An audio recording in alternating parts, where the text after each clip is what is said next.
uravye ingene abana bo mw'ibarabara babandanya bagwirirana ku murindi munini, ukaraba n'ibibi biboneka bikorwa n'abo bana bo mw'ibarabara, uca ubona ku vy'ukuri ko ico kibazo cataye kuwa amazi leta y'u Burundi, kuko harageragejwe ibintu vyinshi kandi bidafashe. Uriko uraraba harabaye ivyo kubapakira mu makamyo y'igipolisi bakabadugana ruguru, mugabo bagaca bagaruka. Harabaye ivyo kubajana mu kigo kiri hariya mu ntara ya Cankuzo, mugabo ico kigo amatwa dusumira nta kintu na kimwe kijanye n'ubuzima bw'abantu ico kigo cari gikwije. Nta n'ibifungurwa bashobora kubagaburira kugira ngo abo bana bagumeho canke ngo babigishe imyuga kugira ngo abo bana ku vy'ukuri bakure bafise umutwe ukora. Rero twebwe mu mashirahamwe rero yigenga, aya mashirahamwe adaharanira ivyicaro vya politike,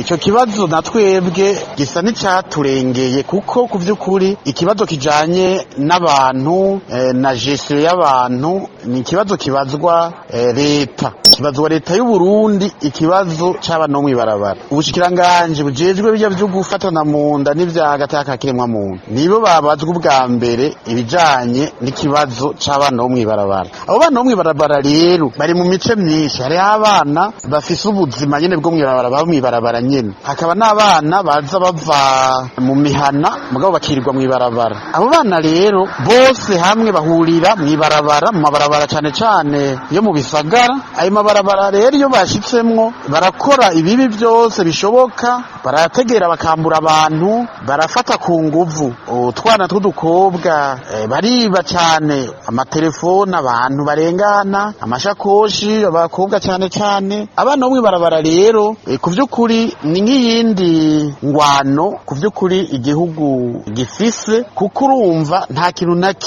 na kimwe tubona ko leta iriko irakora kugira ngo ico kibazo c'abana bo mw'ibarabara gihagarare.